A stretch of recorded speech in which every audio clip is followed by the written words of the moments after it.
Ministro Renato, só para talvez, eu compreendendo até a posição do ministro Maurício Godinho, eu fiquei, como a ministra Cássia já saiu e há um processo que eu iria comentar esse fato em concreto em relação ao processo dela, eu fiquei muito impressionado.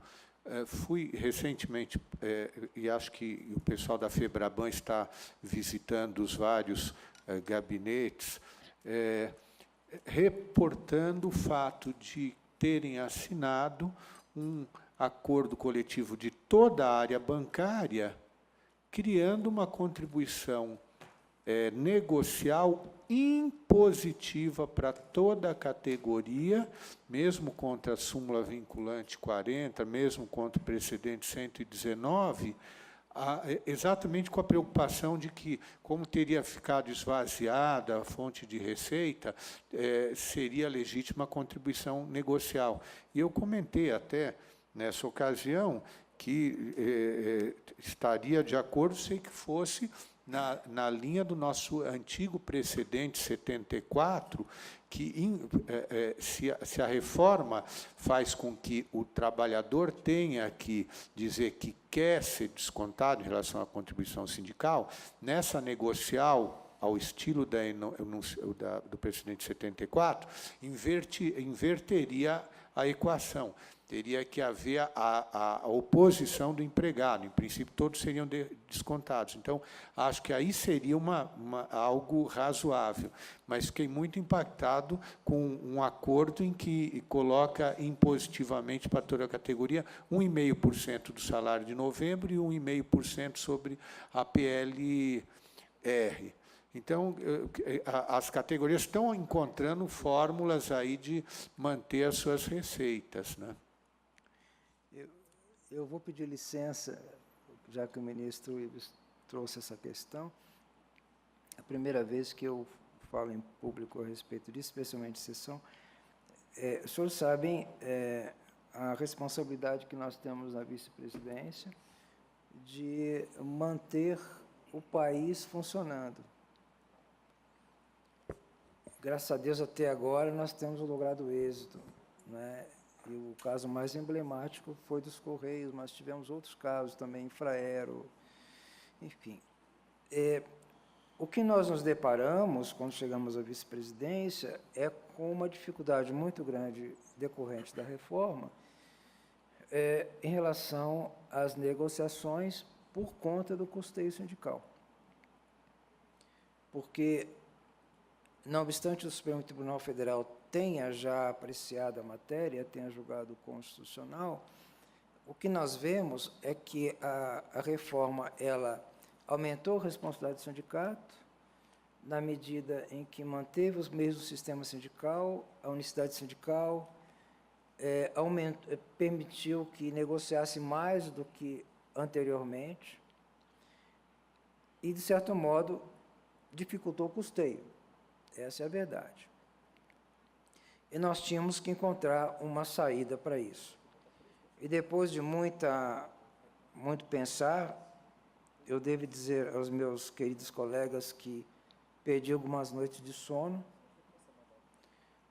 nós construímos uma cláusula em parceria com o Ministério Público, é bom que se diga, no sentido de trazer uma solução transitória para esse momento em que os sindicatos ainda estão se ajustando à reforma e, ao mesmo tempo, trouxesse segurança jurídica e fosse razoável. Por isso é que nós imaginamos, primeiro, uma limitação a meio dia de salário, como na linha da jurisprudência da STC. Em segundo lugar, exigimos que o sindicato abrisse mão da contribuição sindical.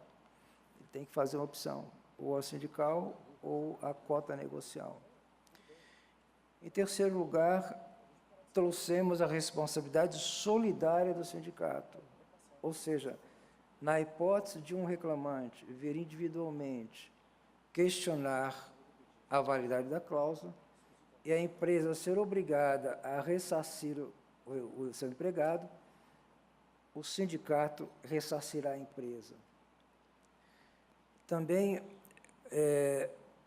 dentro dessa mesma filosofia, como a ideia da reforma é, com essa nova estrutura, fortalecer e dar mais legitimidade aos sindicatos, entendemos de criar uma cláusula de objeção em que, havendo o sindicato na cidade, é necessário que o próprio empregado vá ao sindicato a fazer a sua oposição, de modo a estreitar essa relação entre a base e o próprio dirigente sindical. E nas demais, através de via postal. Impedimos que o sindicato crie objeção, dificuldades a essa objeção, e a empresa dificuldades ao desconto. Então, me parece que, estando o Ministério Público de acordo, que seria quem teria legitimidade para pleitear a nulidade da cláusula, e na hipótese de uma demanda individual, a solidariedade do sindicato, enfim, recomporia o equilíbrio, nós entendemos de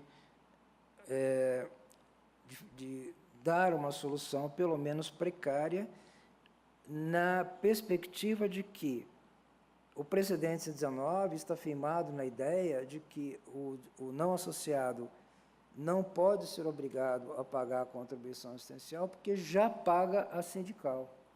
E, com a reforma, ele não pagará a sindical. Ou seja, ele será beneficiado de uma negociação coletiva, obtendo reajustes salariais e cláusulas sociais, sem nenhum ônus. O ônus que seria arcado apenas pelos associados. Então, procuramos também estabelecer uma isonomia nessa participação desta atividade de representação do sindicato. Não é uma solução ideal, nem poderia ser, mas é uma solução que está atendendo e possibilitando alguns acordos. É por isso, ministro Ives, que Vossa Excelência trouxe a questão pontual. Eu tomei conhecimento desta cláusula e devo dizer a Vossa Excelência que ela não está na formatação que nós imaginamos. Não é? Por isso que me espantou. Não está nessa formatação. Então, não foi isso que foi ajustado com o Ministério Público. E nós já dissemos isso em algumas oportunidades, não vamos recuar 1 centímetro em relação àquilo que nós estabelecemos com o Ministério Público. Então, a cláusula é esta, porque nós entendemos que esta cláusula é que ela está fechada, tem uma segurança que permite a pacificação dos conflitos. Então, eu queria apenas justificar. Claro que é uma responsabilidade muito grande da nossa parte assumir uma posição dessa, mas entendemos que é maior a nossa responsabilidade de encontrar uma solução para que o país não pare, especialmente em relação a essas categorias de âmbito nacional. Desculpem o meu desabafo, é mais um desabafo, ministro Ives, mas eu precisava falar sobre isso. Senhor presidente. Pois não, ministro Léo. Se Vossa Excelência permite, eu não tinha conhecimento dessa cláusula da FEBRABAN, mas quero pontuar aqui um aspecto que me parece extremamente positivo, não é? Que a categoria patronal reconhece a importância do sindicato e da sobrevivência do sindicato, sem o que não há como administrar os conflitos das relações de trabalho. Sem entrar em qualquer consideração quanto ao conteúdo da cláusula, até porque no futuro poderemos ser chamados a nos pronunciar acerca dela, mas o fato é que parece que escapou ao legislador esse dado fundamental de que, ao dar maior responsabilidade ao sindicato, com a possibilidade de negociar, inclusive o que já está previsto em lei, é necessário também assegurar o seu meio de subsistência. E, nesse sentido, senhor presidente, quero lembrar que, quando discutimos em sessão plenária o precedente 119, eu votei pela manutenção do precedente, calcado exatamente no raciocínio que Vossa Excelência acabou de explicitar. Né? E cheguei a dizer isso, me recordo, que o dia que se extinguisse a contribuição sindical compulsória, eu seria o primeiro a apoiar uma revisão do próprio precedente. O ministro Ives sinaliza, de uma forma, a meu ver, adequada, talvez seja o momento de amadurecer a ideia de retornarmos ao precedente 74. Não é?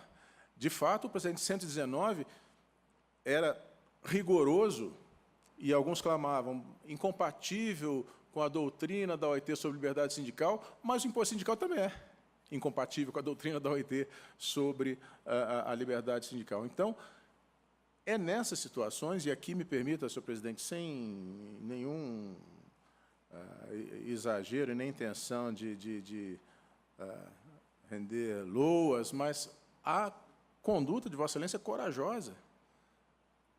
Me parece, atinge a finalidade e justifica a existência do Poder Judiciário Trabalhista. Resolver a questão, resolver o problema, impedindo um gravame de proporções imprevisíveis para a sociedade. É necessário que se tenha atenção a isso, sobretudo aqueles que criticam o seu trabalho. Não é? Qual foi a última greve de âmbito nacional, ressalvada dos caminhoneiros, porque, no meu entender, não foi greve, né? Qual foi a última greve de âmbito nacional de que nos recordamos com repercussões para a sociedade, as consequências nefastas de um movimento paredista? Ninguém consegue se recordar, nos últimos 10, 15 anos, de uma grande greve. Agora, quantas mediações a vice-presidência do TST conduziu nesse período? Em categoria de âmbito nacional, por intermédio do ministro Ives, por intermédio do ministro Emanuel, por intermédio de Vossa Excelência. Não é? De sorte que eu me congratulo com Vossa Excelência, parabenizo pelo bom senso, pela serenidade e, sobretudo, por buscar resolver um problema nos limites da negociação coletiva, encontrando uma solução razoável para esses dois entes fundamentais das relações de trabalho, o setor patronal e o setor obreiro. Me parece que essa é a nossa finalidade, senhor presidente. Senhor presidente, rapidamente também, muito já foi dito, apenas para enfatizar que, efetivamente, pela Constituição da República, os sindicatos são os representantes dos trabalhadores e das categorias, e para que exerçam esse mistério, é fundamental que haja o custeio.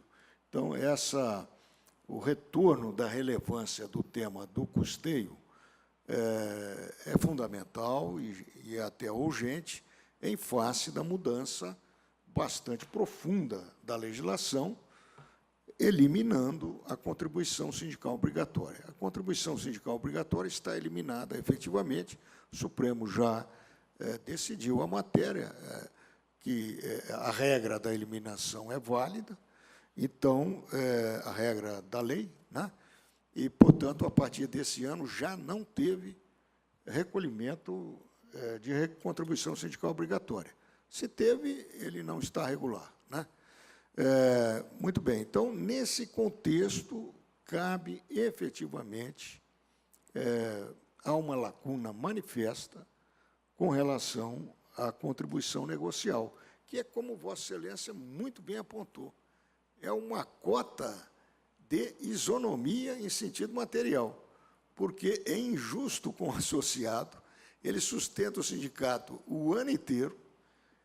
Nós aqui temos até jurisprudência firme nas turmas, esse assunto em geral vai para as turmas, de que não temos que limitar a contribuição associativa do sindicalizado, então, às vezes, ela é até alta, no somatório dá 20% ao ano de um salário mensal, né, no somatório, porque ela é mensal em geral, de maneira geral. Então, essa contribuição, esse indivíduo sustenta o sindicato, e o sindicato traz uma série de vantagens, às vezes mais de 120 cláusulas, e o outro trabalhador não dá nenhuma contribuição. Quer dizer, há uma afronta à isonomia em sentido material. que Vossa Excelência bem percebeu no exercício da sua função muito importante de mediação. Então, eu creio que o tema realmente está em aberto e devemos começar a pensar nessa linha que Vossa Excelência, o Ministério Público também participando, é muito importante a partir da mediação e a partir também da construção jurisprudencial. Senhor presidente, demais ministros, o Ministério Público já teve oportunidade de ponderar a Vossas Excelências a dificuldade que ele tem. Qual? Só nesta pauta devem haver 5 ou 6 processos de contribuição assistencial. Qual é o desconforto? Eu integro a CONALES, que é uma coordenadoria específica. Qual é o desconforto da CONALES e do Ministério Público em geral?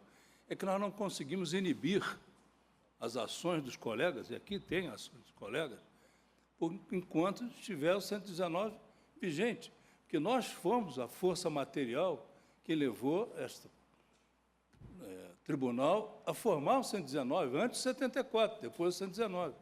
Então, nós não podemos dizer ao colega, não entre com a ação. Mas, com relação a esta cota de solidariedade e a solução que Vossa Excelência engendrou junto ao Ministério Público, nós gostaríamos, o Ministério Público, gostaria de examinar esse acordo da FEBRABAN. Já é um processo? Não, foi um acordo e uma das coisas que eu imaginei é que o Ministério Público iria atuar, possivelmente, na hora que tiver notícia do acordo, atuar. Há uma convenção coletiva, que ainda não foi nem seria... Está sendo divulgada, está sendo divulgada. Vou dar notícia ao Ministério Público. Obrigado. Obrigado. Parece que o Ministério Público já tem ciência.